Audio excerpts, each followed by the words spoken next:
So, good morning to all. Today's topic is multiple queues. We already know that what is a queue. A queue is a first in, first out list. A first in, first out list we called as a queue. In queues, all insertions will be done at one end called as rare, and all deletions will be done at another end called as friend. Such a list we called as such a list we called as a queue. Queue is a first in, first out list. First in, first out means the element which is inserted at first will be deleted at first. Such a queue is called such a list we called as a queue. In queues, all insertions will be done at one end called as rare. All deletions will, all the insertions will be done at one end called as rare, and all deletions will be done at another end called as friend. Such a queue with such a list we called as queues.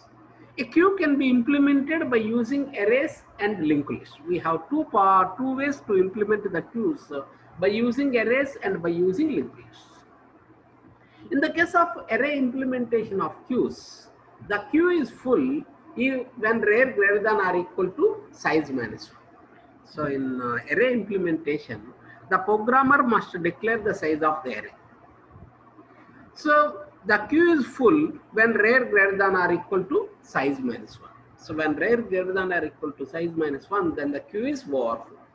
This was so this problem, suppose I want to insert some more elements into the queue, then again it is necessary to allocate the storage for the queue, and again we can insert. Instead of reallocating the storage, we use another concept called as multiple queues. So in arrays we can declare multiple queues, 2, 3, 4 like this. We can declare any number of queues, and we can insert the queue values in both the queues. Let us assume that there are two queues in the array. So the one elements are inserted from left to right, another elements are inserted from right to left. So like this, we can insert that's such a concept we called as multiple queues. Please wait.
So queues. A queue is a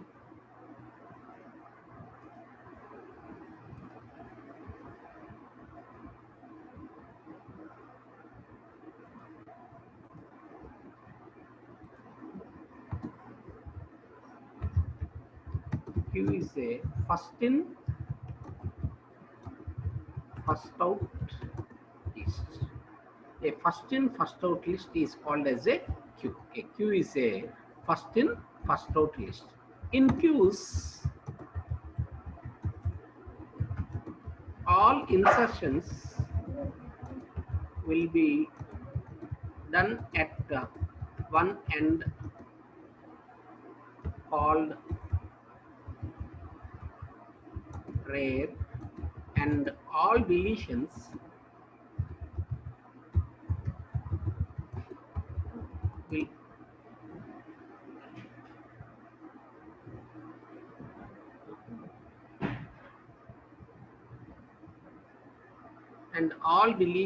will be done at another end called front. So such a queue is called as in queues. So this is about queue. A queue is a first in, first out list. First in, first out means the element which is inserted at first will be deleted at first. Such a list we call as a queues. In queues, all insertions will be done at one end called as rear, and all deletions will be done at another end called as front.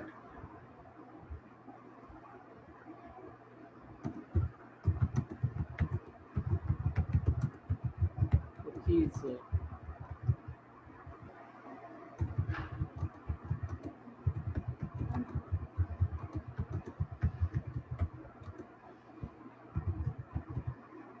so queue is a first in, first out list. That is, the element which is inserted at first will be deleted at first.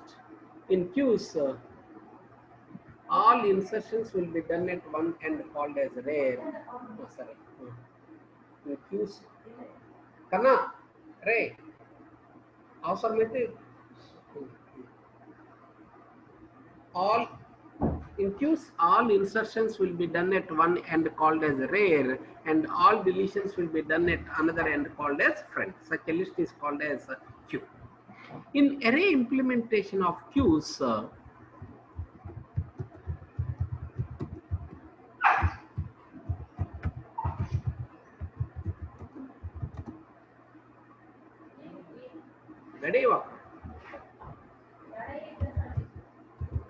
in array implementation of queues, the queue is for flow.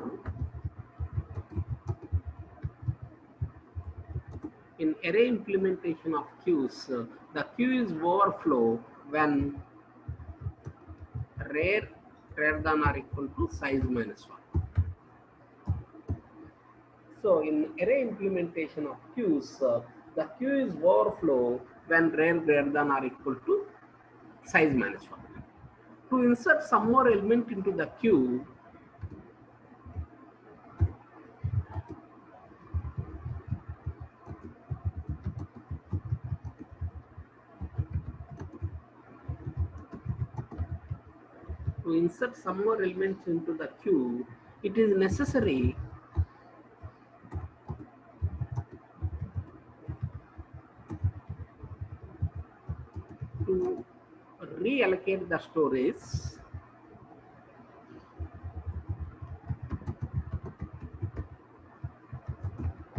it is necessary to reallocate the storage and again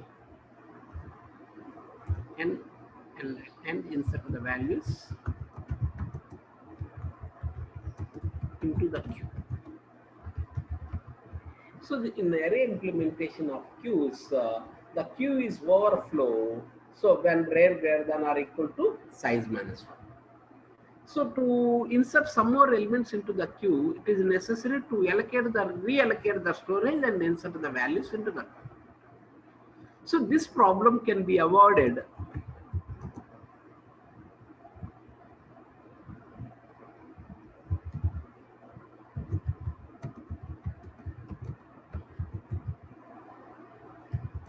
by using multiple queues.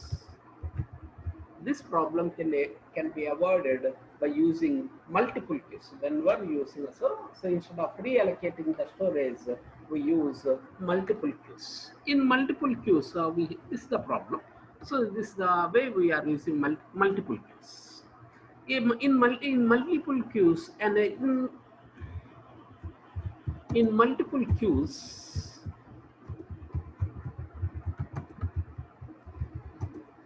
an array will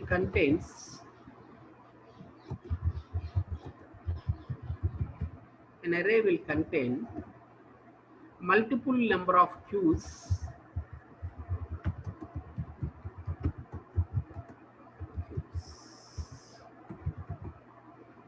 So, for example, an array will contain n queues, then the size is q of n. So, like this, in multiple queues, an array will consist of multiple queues. For example,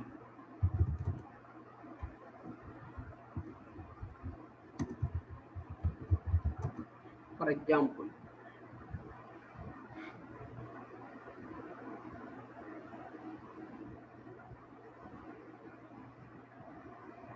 example,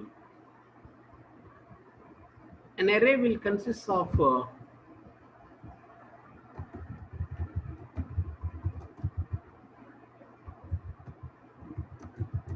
two queues.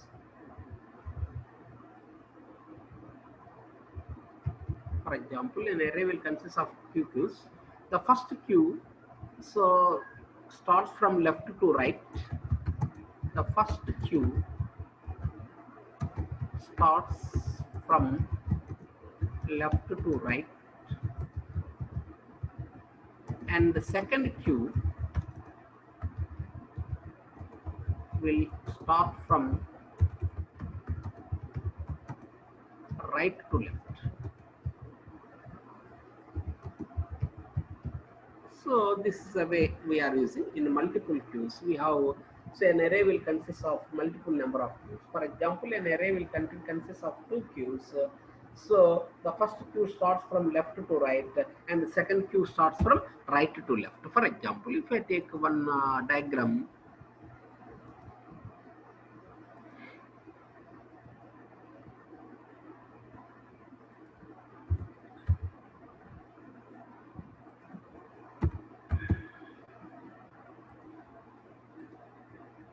For example, suppose this is the queue. So this is the queue. If we take this is the first queue.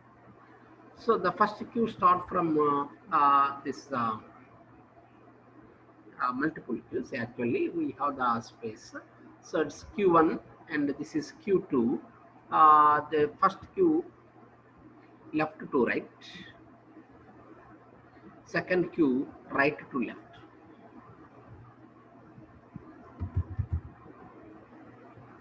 Q1. So the Q1 will be left to right.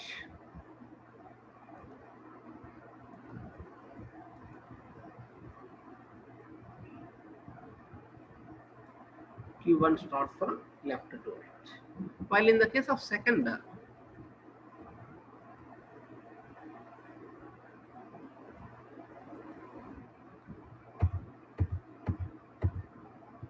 Q2. So we have the two queues.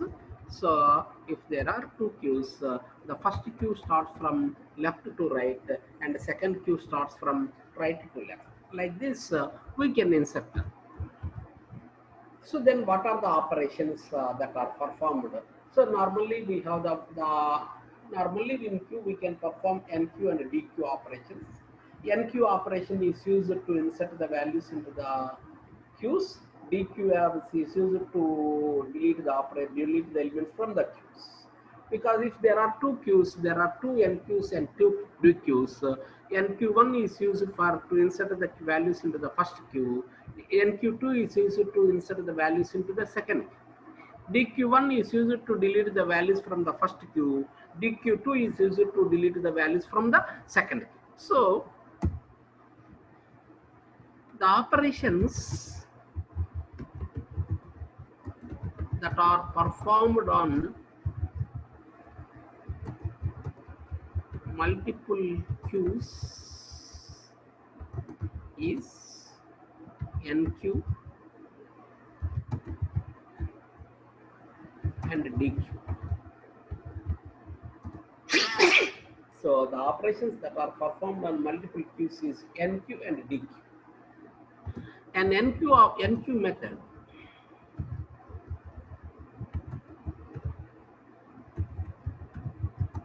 is used to insert the values into the queue. The DQ method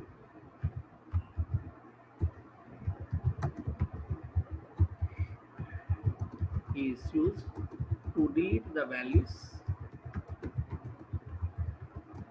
from the queue.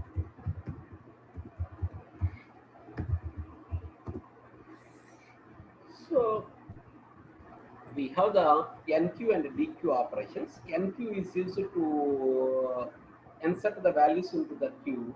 DQ is used to delete the values into the queue. If an array consists of n queues, there are n NQs and n DQ operations.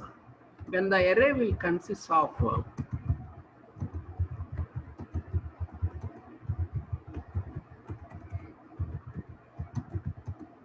n queues, and an array will consist of n queues, then then the queue has n queues n queue and n dq operations. So if an array will consist of n queues, then the queue has n nq and n dq operations. For example,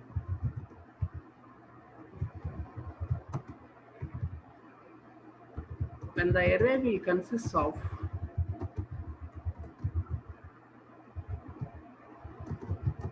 two queues, then the array will have then the queue has then the queue has then the queue has two nq methods, two nq methods and two dq methods.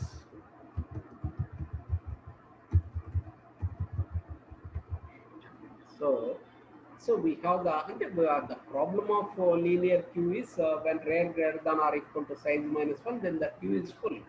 That is the problem of linear queue. So that problem can be avoided. Suppose I want to insert some more elements, then it is necessary to reallocate the storage. That is the problem of linear queues actually. So this problem can be avoided. So pen.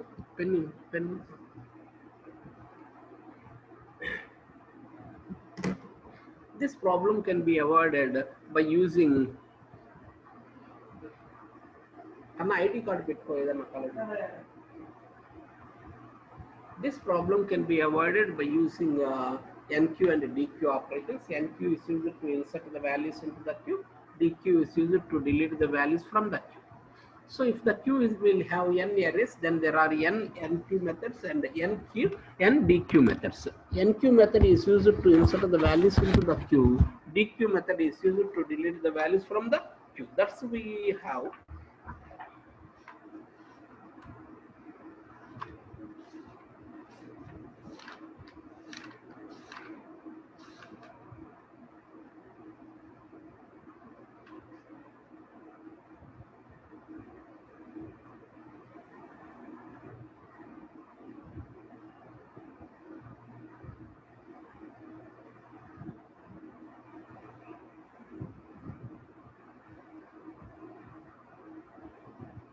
Okay. So now we discuss operations.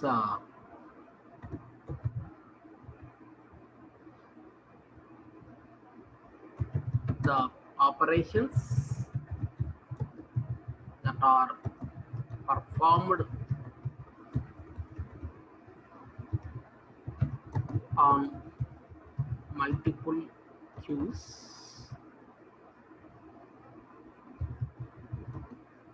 is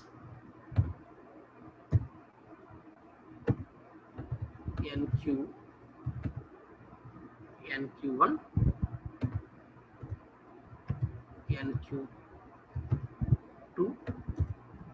DQ1, DQ.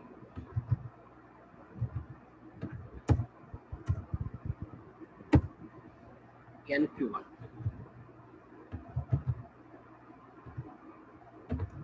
And this method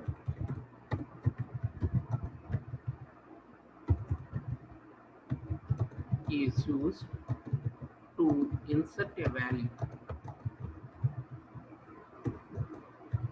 into Q1. So this method is used to insert a value into in Q1.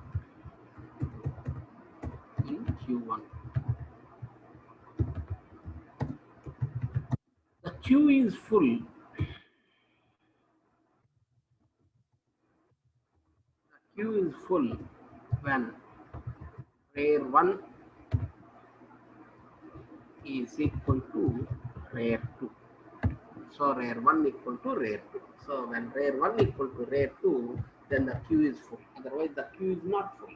Actually, rare1 is initialized with the rare1 is initialized with 0th position. Rare2 is initialized with max minus 1. Front1 is initialized with 1 minus 1, and so I will write one more line. Rare1 is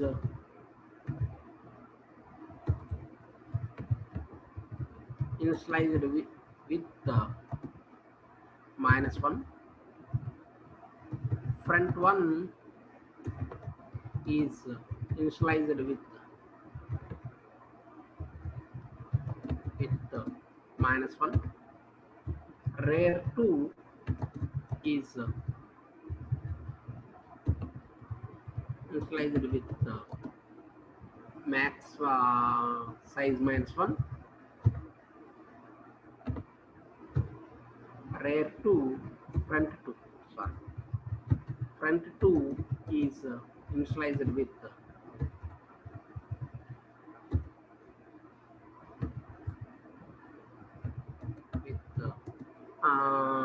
size minus 1. So maximum, otherwise we can max minus 1. So these are the initializations. So first queue will start from left to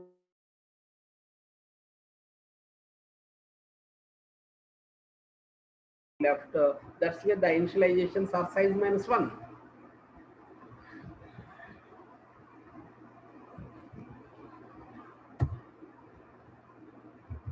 Void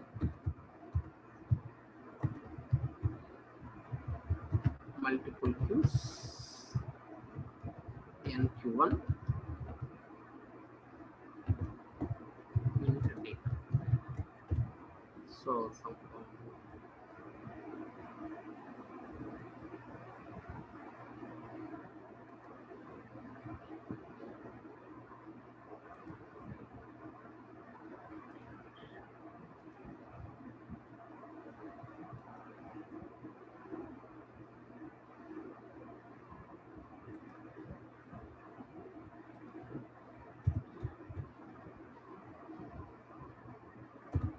so multiple queues nq1. nq1 is used to initialize. Yes. So when the queue is full, if rare1 is equal to rare2, if rare1 equal to rare2, rare1 equal to rare2, see out, queue is full. Else rare1 plus q of rare1 equal to data.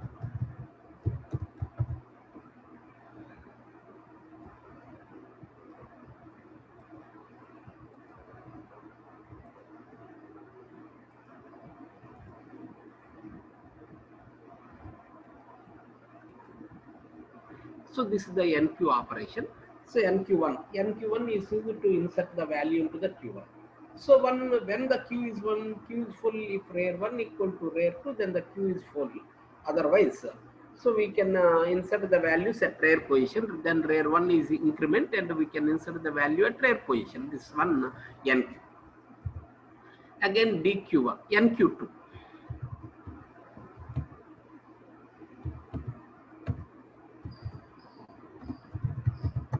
This method is used to insert a value in Q2. To insert a value in Q2. The queue is full when rare1 is equal to rare. So this is the NQ. So which is same actually. So instead of it is also same. So instead of writing NQ1, I use NQ2. If rare1 equal to rare2, q is full. Otherwise, decrement rare. Rare minus minus.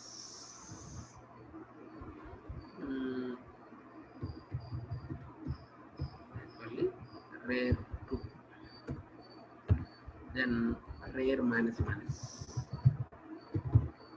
So we can assign and decrement. So while in the case of NQ1, increment and assign value, while in the case of NQ2, assign and decrement. Actually, we are moved from 10th position, 10 to 9, 9 to 8, 8 to 7, 7 to 6, like this. We are decreasing second queue. While in the case of first queue, so 0th position, 0 to 1, 1 to 2, 2 to 3, like this we can move. That's why NQ1 we increment the rare value. In NQ2 we can decrement the rare value. So rare to decrement, rare to minus minus. This is the two methods, NQ1 and NQ2. So NQ1 starts from left to right. That's why 0th position, 0 to 1, 1 to 2, 2 to 3, 3 to 4. That's why, so we are increment rare value by 1. While in the case of NQ2, so we are inserting the values from right to left. So right to left means 10th position, 10 to 9, 9 to 8, 8 to 7, 7 to 6, 6 to 5, 5 to 4, 4 to 3, like this. That's why it is necessary to decrement the rare value. That's a rare minus minus. So like this we have the NQ1 and NQ2. Then DQ1.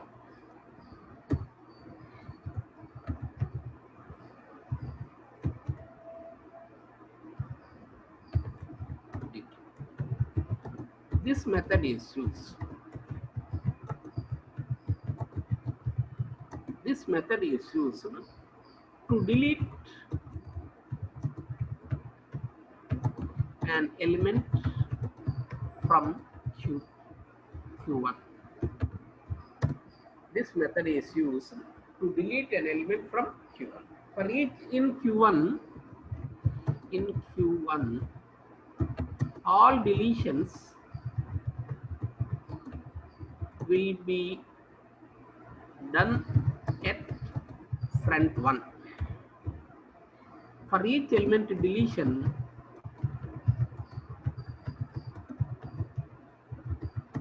front 1 is incremented by 1. So this is one DQ1. So DQ1, and this the module is used to delete an element from the queue. The queue is for in Q1 we can delete the elements from front. That's why. So this is the one we go for void multiple queues.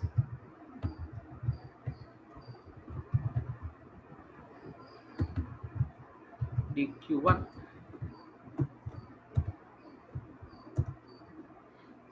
If rare 1 is equal to front 1, if rare 1 equal to front 1, see out Q is empty. Otherwise, we can delete front plus data equal to Q of front 1. So front 1 plus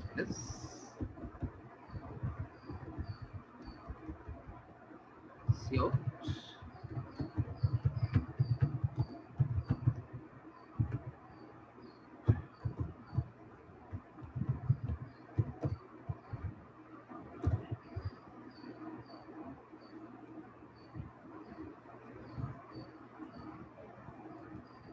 So this is the Q1. So multiple queues DQ1. If rare 1 equal to front 1, then the queue is empty. Otherwise, we can delete the elements from the front side. So you can increment the front value, and we cannot delete the element. Assign the value which is deleted is assigned to data and print them. That's the method we use. So to delete an element from this called as DQ1. Similarly, we have the DQ2 also.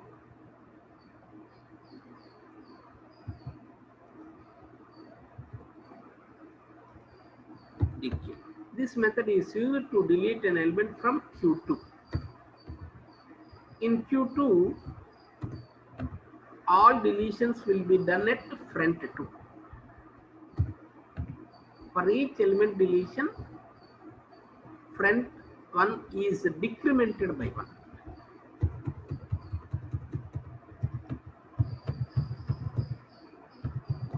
Decremented by 1. So we have the dq2. If front 2 equal to rear 2 equal to front 2, rear 2 equal to front 2, then the q is empty. Otherwise, you can delete the element at front 2, not front 1.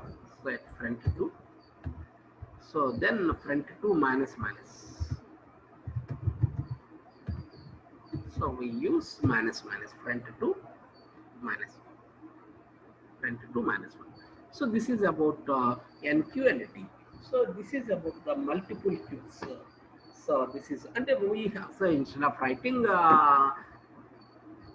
to actually NQ and DQ, we have the 2 NQs and 2 DQs. That's enough. So in one NQ, we can start from left to right. In general Qs, NQ1 and DQ1, which is same as normal Qs. While NQ2 and DQ2 is the reverse case. That means we are normally we insert the values from left to right. That's why which is same. While NQ2 and DQ2, we are inserting and deleting the values from right to left. That's why we can decrement the values. Here NQ1 we are increment the values, while NQ2 we are decrement the values. Similarly, in DQ1 we are increment the front, in DQ2 we are decrement the fronts. This is the process. So which is also same.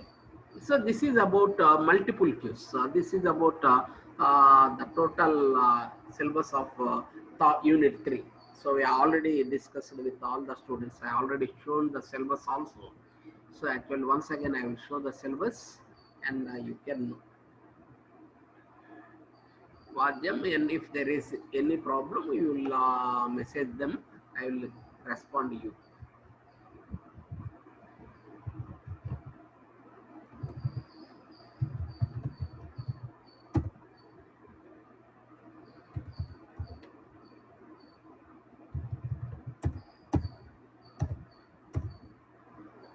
So this is the syllabus. We are in third unit. So in third unit, Qs, introduction to Qs, we already discussed. Representation of Qs using arrays and linked list. We are already given how to represent the values in arrays and how to represent the values. Implementation of Qs using arrays and linked lists. Applications of Qs, circular Qs, we know we are implemented. Double-ended Qs, priority Qs, and multiple Qs. All operations are completed. Stacks, introduction to stacks is array representation of stacks completed. Operations on stacks completed. So linked list representation of stacks is operations on linked list is linked list stacks is. That means stacks using arrays and linked list. Applications, reverse a list is. We are already discussed how to reverse a list in S. Factorial calculation by using recursion, I think everybody will know, which is covered in first year. Infix to postfix conversion, evaluation of postfix expression. This is about unit 3. So the total topics covered. So actually all the units are very big. I told once again. So I will tell you once again, the units are very big and very too much topics are there.